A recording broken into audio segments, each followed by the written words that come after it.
Bonjour à tous et bienvenue. Aujourd'hui, on s'attaque à un projet assez fascinant. On va créer du magnétisme. Mais attention, pas avec une sorte de pierre un peu magique, non, non. On va le faire à partir de l'électricité. Allez, c'est parti, on se lance. Alors, voilà notre feuille de route. On va commencer par l'idée de base, comment créer des forces invisibles. Ensuite, on va jeter un œil au plan, au schéma de tout ça. On assemblera nos outils, du plus simple au plus costaud, et on terminera en voyant comment cette petite idée a, littéralement changé le monde. Bon, entrons dans le vif sujet. Le point de départ, c'est un défi. Imaginez, on a juste un flux d'électrons, un courant qui passe dans un fil. La question c'est comment on transforme ça en une force. Une force invisible, oui, mais puissante et surtout une force qu'on peut maîtriser. Voilà, c'est la grande question. Et la réponse, vous allez voir, elle est d'une simplicité déconcertante et en même temps absolument révolutionnaire. C'est le secret derrière une bonne partie de notre technologie. Alors comment on fait? Et la voilà, la clé du mystère. Tout ce qu'il faut, c'est un fil et un courant qui passe dedans. C'est tout, rien de plus. Ce simple mouvement d'électrons, ça suffit à créer un champ magnétique tout autour du fil. Ok, parfait, on a le principe de base. Mais comme tout bon constructeur, avant de se lancer, il faut lire le plan. Il faut comprendre le langage de ce qu'on manipule. Ici, le langage du magnétisme, pour pouvoir lui donner la forme qu'on veut. Alors, ce fameux plan, il tourne autour d'un concept central, le champ magnétique. En gros, c'est une zone d'influence invisible. Pour le décrire, on utilise une sorte de flèche, un vecteur, qu'on appelle B. Cette flèche, elle nous dit deux choses. Dans quelle direction la force agit et quelle est son intensité. Et cette intensité, on la mesure en Tesla. Maintenant, comment on voit un truc invisible? On le dessine. On utilise ce qu'on appelle des lignes de champ. Pour un aimant classique, c'est simple, elles partent du pôle nord pour aller au pôle sud. Mais regardez bien l'image.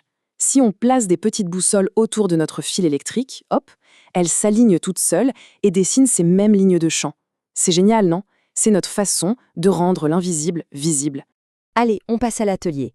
Notre tout premier outil, le plus basique de notre panoplie, c'est tout simplement le fil droit. Ce fil, il ne crée pas n'importe quel champ, non. Sa signature, c'est une géométrie hyper précise.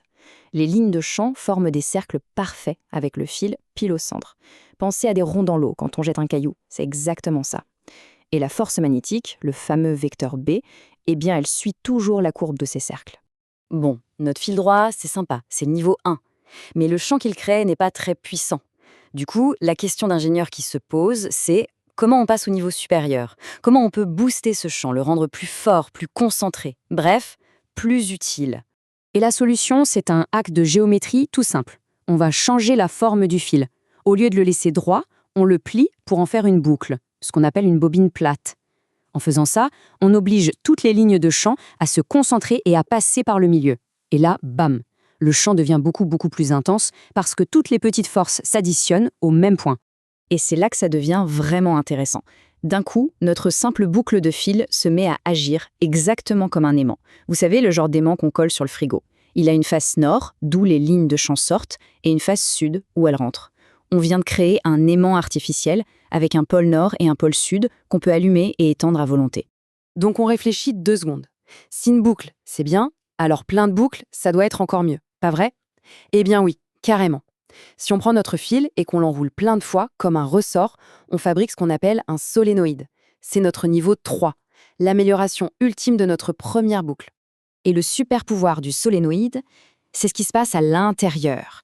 Là, les lignes de champ ne sont plus courbées, elles deviennent quasiment droites, toutes parallèles, bien rangées.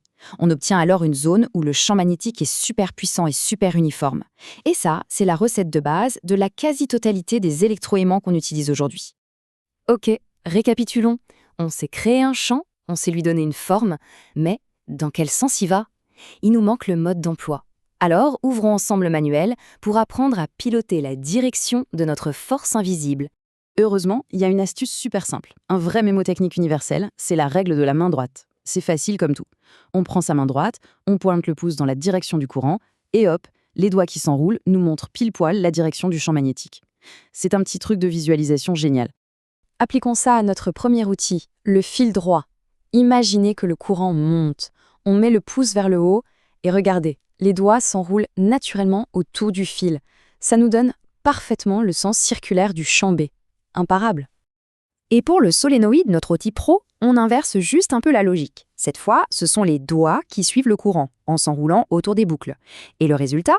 Le pouce se met à pointer tout seul vers le pôle nord de notre électroaimant. C'est vraiment aussi simple que ça. Faisons une petite pause et regardons le chemin parcouru. On est parti d'un simple bout de fil et de fil en aiguille, si j'ose dire, on a construit un appareil super puissant. C'est fou de penser à l'impact que ces principes, au fond très simples, ont eu sur notre monde. Donc, pour résumer notre boîte à outils, le fil droit, c'est la base avec ses cercles. La bobine plate, c'est la concentration pour un champ plus fort. Et enfin, le solénoïde, c'est la puissance et l'uniformité. L'outil ultime, super polyvalent et facile à contrôler. S'il y a une seule chose à retenir de tout ça, c'est celle-ci. C'est la forme du fil qui dicte la forme du champ magnétique. C'est une relation directe. Si on contrôle la géométrie du circuit électrique, alors on contrôle la force magnétique. En maîtrisant la forme, on maîtrise la force. Et ce lien, ce couple électricité-magnétisme, ce n'est pas juste de la théorie pour s'amuser en labo, c'est littéralement le moteur de notre monde. Ça se cache dans nos moteurs de voiture, dans nos écouteurs, dans les disques durs, partout. Alors la prochaine fois qu'un appareil électrique ronronne, essayez d'imaginer quelle forme peut bien avoir le fil qui est caché à l'intérieur.